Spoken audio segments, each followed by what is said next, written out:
الحمد للہ وکفا والصلاة والسلام علی عباده الذین اصطفیٰ خصوصاً علی افضلهم وخاتم النبیین محمد الامین وعلی آلہ وصحبہ اجمعین اما بعد فقد قال اللہ تبارک وتعالی کما ورد فی سورة الحدید اعوذ باللہ من الشیطان الرجیم بسم اللہ الرحمن الرحیم هو الاول والآخر والظاہر والباطن وهو بكل شيء علیم صدق اللہ العظیم۔ اس آیہ مبارکہ کا حوالہ پچھلی نشست میں آ چکا ہے کہ قرآن مجید میں اکثر و بیشتر اللہ تعالیٰ کے اسماء اور صفات جو آتے ہیں وہ دو دو کے جوڑوں میں آتے ہیں۔ عام طور پر آیات کے اختتام پر عام طور پر دو دو اسماء اللہ کے آئے گی، وَهُوَ الْعَزِيزُ الْحَكِيمُ وَهُوَ السَّمِيعُ الْبَصِيرُ وَهُوَ الْغَفُورُ الرَّحِيمُ، اس طرح سے جوڑے۔ صرف 3 مقامات مستثنیٰ ہیں، اور وہ تینوں مقامات انہی 10 صورتوں میں ہیں جنہیں میں نے قرار دیا ہے کہ مسلمانوں کے ساتھ خطاب کے ضمن میں یہ قرآن حکیم کا اہم ترین حصہ۔ پہلی استثناء یہاں آ رہی ہے اللہ تعالیٰ کے 4 اسماء، هو الاول والآخر والظاہر والباطن۔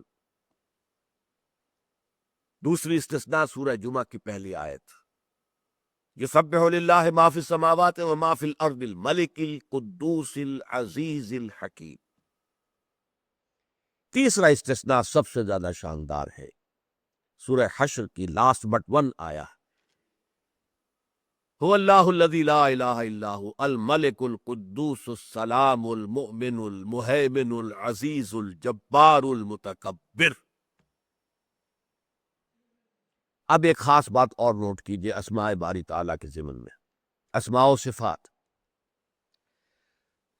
کسی اور جگہ پر سوائے اس مقام کے اسماء و صفات کے مابین واو نہیں آتا، حرف عطف نہیں آتا۔ ہم نے پڑھا هو العزیز الحکیم، هو العزیز والحکیم نہیں آئے گا، هو الغفور الرحیم، هو الغفور والرحیم نہیں آئے گا، هو السمیع البصیر، هو السمیع والبصیر نہیں آئے گا۔ اس کی وجہ کیا ہے؟ واو حرف عطف ہے، اور یہ قاعدہ ہے نحو کا کہ عطف 2 چیزوں کو جوڑتا ہے، میں اور وہ، میں اور تو، دو، اور ان دونوں کا مغائر ہونا لازم ہے۔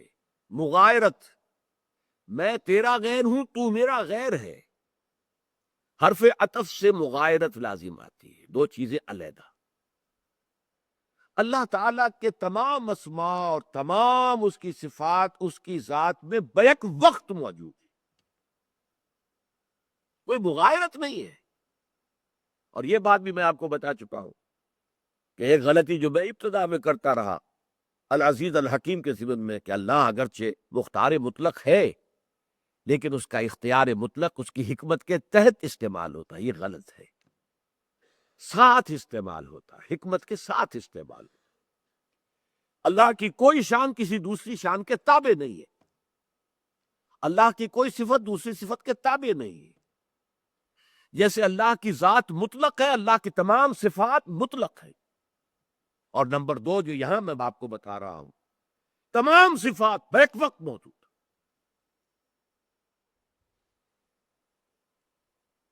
جہاں وہ منتقم ہے وہیں ساتھ ہی وہ غفور بھی ہے، یہ علیحدہ علیحدہ نہیں ہے، بیک وقت۔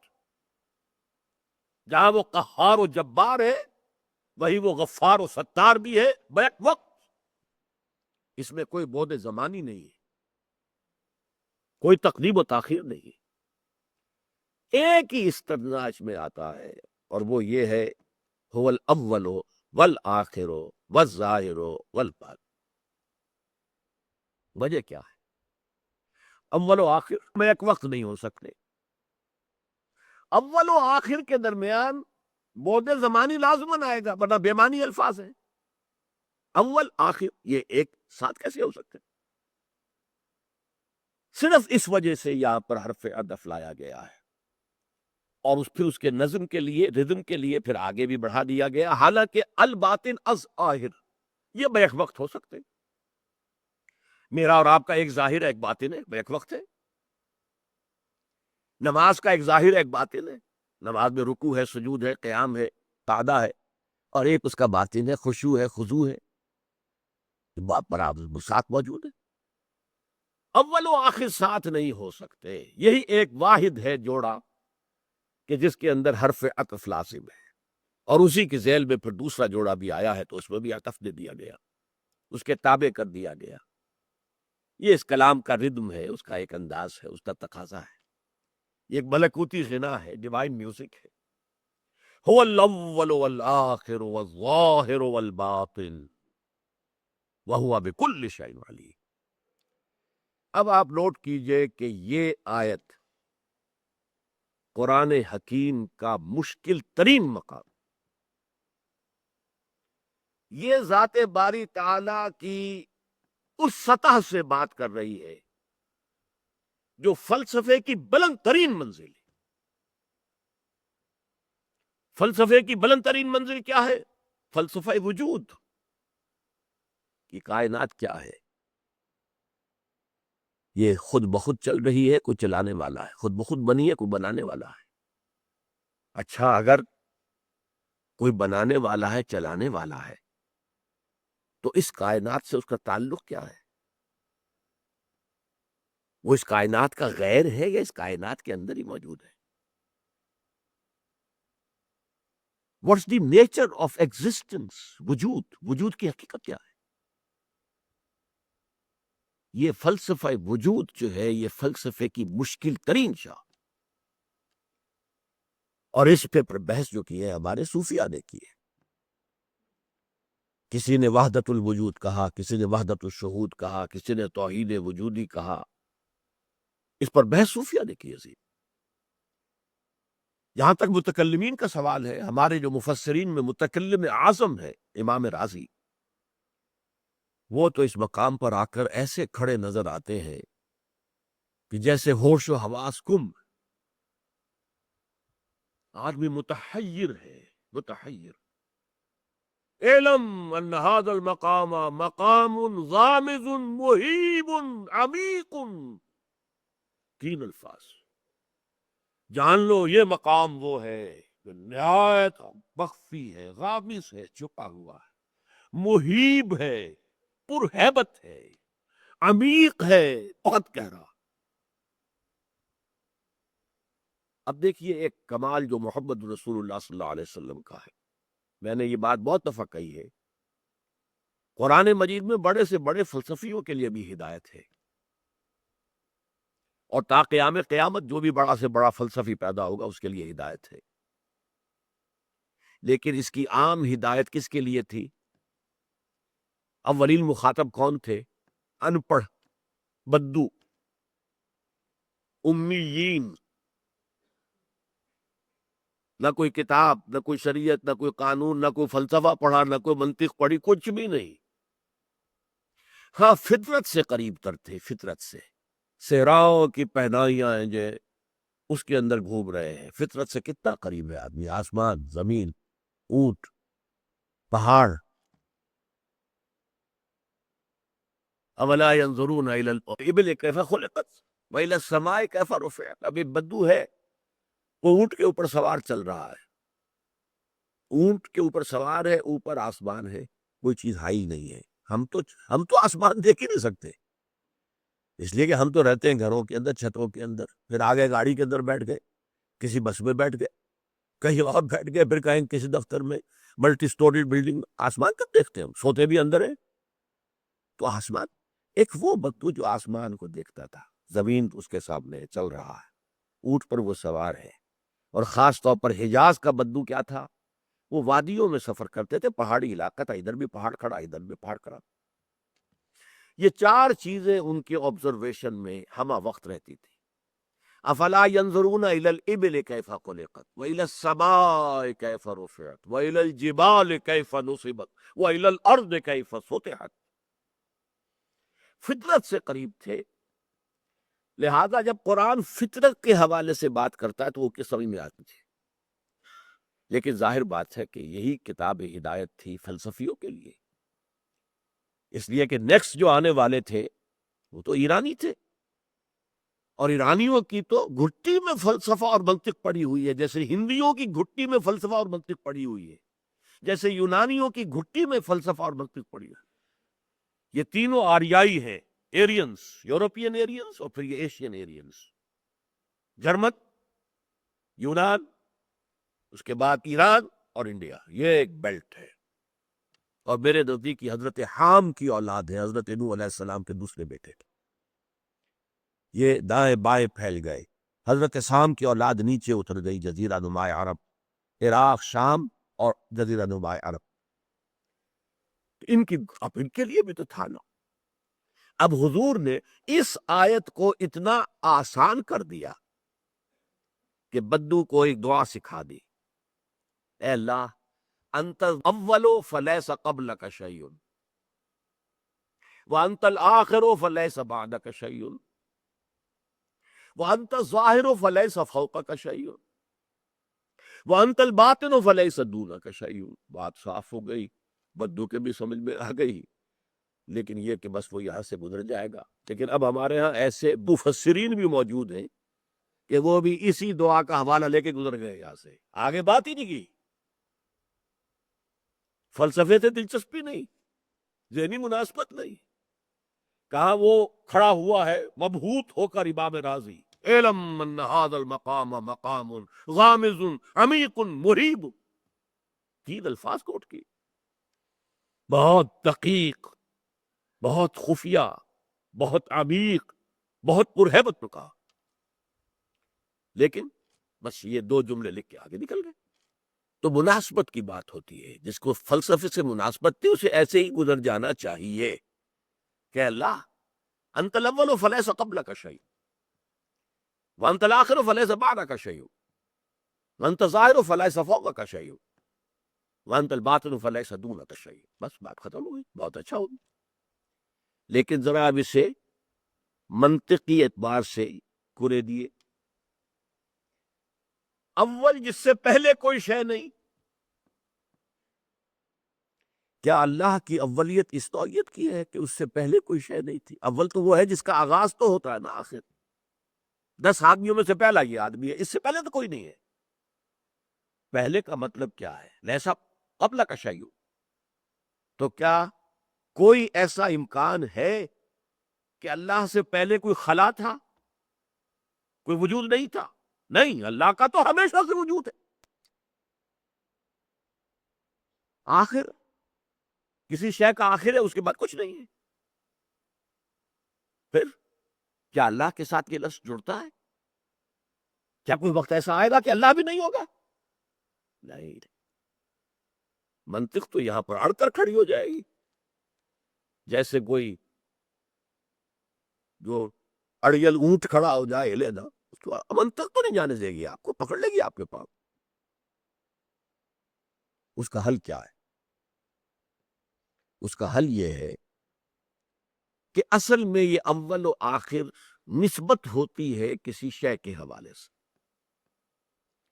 اس کا پہل، اس کا آخر، اس کا اول، اس کا آخر۔ جس کی بہترین مثال کیا ہے؟ رمضان مبارک کے 3 اشروں کے بارے میں حضور نے فرمایا اولہ رحمت، اب یہ اولہ ہو گیا، رمضان کا اول، پہلا حصہ، پہلا عشرہ، وہ رحمت خدا بندی کا مظہر ہے۔ اوسطہ مغفرت، اس کا درمیانی حصہ، درمیانی عشرہ مغفرت ہے۔ وآخرہ عتق من النار، اور اس کا آخری حصہ تو ایسا ہے کہ جو انسان کو آگ سے رہائی دلا دیتا ہے، چھٹی ہو جاتی ہے، جہنم سے نہیں جاتی۔ اب یہاں نسبت ہو رہا ہے، اولہ، اوسطہ، آخرہ۔ اسی طرح اسی صورت میں آگے چل کر آئے گا کہ میدان حشر میں ایک پل صراط کی منزل بھی آئے گی، جس پر سے گزارا جائے گا اس لیے کہ مومن اور منافق میں فرق ہو جائے۔ مسلم تو ہے، ایک تو تفریق ہوگی، کافر اور مسلم، مسلمان ادھر، کافر ادھر۔ اب اس کے بعد مسلمانوں میں کون مومن کون منافق، اس کے لیے وہ کل صراط ہے، وہ آگے آئے گا، پڑھیں گے تفصیل سے اس کو۔ اس کے بعد فرمایا گیا جو مومن ہوں گے انہیں ایک نور عطا ہوگا، اس نور کی روشنی میں وہ اس پل کو کراس کر جائیں گے، اور پھر ایک فصیل ہائی کر دی جائے گی۔ فَضُرِبَ بَيْنَهُم بِسُورٍ لَهُ بَابٌ بَاطِنُهُ فِيهِ الرَّحْمَةُ وَظَاهِرُهُ مِن قِبَلِهِ الْعَذَابُ۔ ظاہر و باطن بھی ایک نسبت کے ساتھ ہے، اس فصیل کے اندر کی طرف باطن اللہ کی رحمت ہوگی، جنت شروع ہو جائے گی، فصول کے ادھر عذاب ہوگا، جہنم ہو۔ تو در حقیقت جو نتیجہ میں اخذ کر رہا ہوں وہ یہ ہے، اللہ خالق کل کائنات مخلوق، نمبر ایک، یہ خالق ہمیشہ سے اس کا کوئی آغاز نہیں، مخلوق حادث ہے، جہاں سے مخلوق کا سلسلہ شروع ہوا اس کا سرا اللہ ہے، اللہ سے شروع ہوا نا۔ جیسے آپ لیتے ہیں ایک کوئی دھاگا اور اپنے دو میں لے کے پھر اس کو پھراتے ہیں تو کیا ہوتا ہے، اس کا ایک سرا یہ ایک سرا یہ ہے، اور اندر سے وہ دھاگا جو درمیان میں سے پھیلتا ہے پھر آ کر سپڑ جاتا ہے، ادھر سے پھیلا اور ادھر سے پھر اس کو کرنا شروع ہوا۔ This universe, the beginning of this universe is God and the end of this universe is God۔ درمیان میں جو یہ نظر آ رہا ہے تمہیں، اس کا ظاہر بھی اللہ، اس کا باطن بھی اللہ۔ یہ ہے در حقیقت اس آیہ مبارکہ کا محل جو بنتا ہے۔ اس کائنات سے پہلے اللہ تھا، اس کا کوئی آغاز نہیں ہے، no beginning۔ He has been forever and he will be forever۔ اس کائنات کا ایک آغاز بھی ہے، ایک اس کا اختتام بھی ہے۔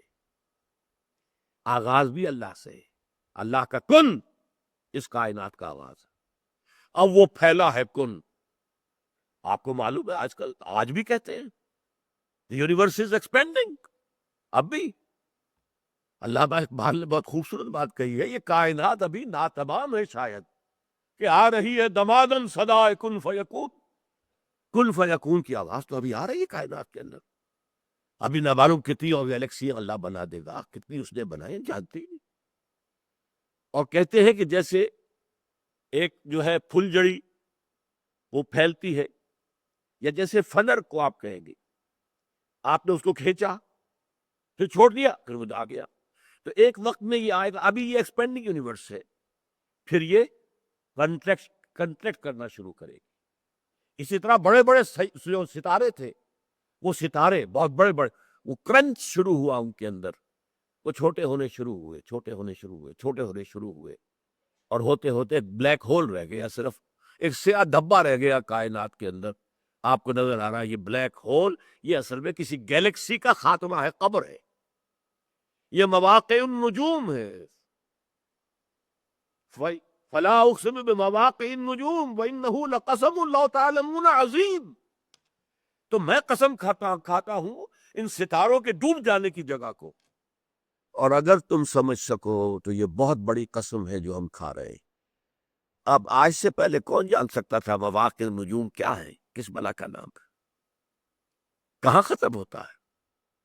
سائنس آج بتائے پوری گیلیکسیز ختم ہو چکی ہے، ان کی موت واقع ہو چکی ہے، وہ سمٹ کر پھر آ گئی ہیں ایک ہی اس کے اوپر، نقطے کے اوپر، اور اس کے اندر دھس گئی ہیں، ختم ہو گئی ہیں، اور وہ بلیک ہول ہے، اور اس کے اندر اس قدر طاقت ہے، وہ جتنی تیزی کے ساتھ اس کے اندر گیلیکسی گھسی ہے اور ختم ہوئی ہے، تو اس کی وجہ سے اس کا ویکوم اتنا کریٹ ہوا ہے، جو شے اس کے قریب سے گزرتی ہے وہ اندر کھنچ جاتی ہے اور ختم ہو جاتی ہے، بلیک ہول۔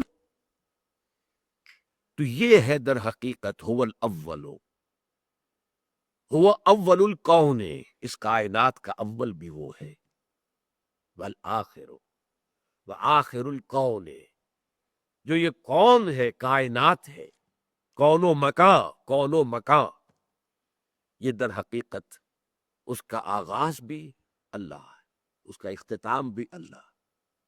اور اب اس سے بھی بڑی بات، اب جو یہ پھیلی ہے اس کا ظاہر بھی اللہ ہے، باطن بھی اللہ، یہ بہت مشکل ہے اس کا سمجھنا۔ پہلی بات تو پھر بھی کسی درجے میں نے آپ کو سمجھا دی ہے، اول و آخر، ظاہر و باطن ایک دم ہونا، ایک ہونا، یہ بہت مشکل ہے۔ فلسفہ وجود کا پھر میں عرض کروں گا کہ مشکل ترین مسئلہ یہ ہے، تو میں انشاءاللہ اگلی دفعہ پھر اس فلسفے پر گفتگو کروں گا۔ بارک اللہ لی و لکم فی القرآن العظیم ونفعنی و ایاکم بالآیات والذکر الحکیم۔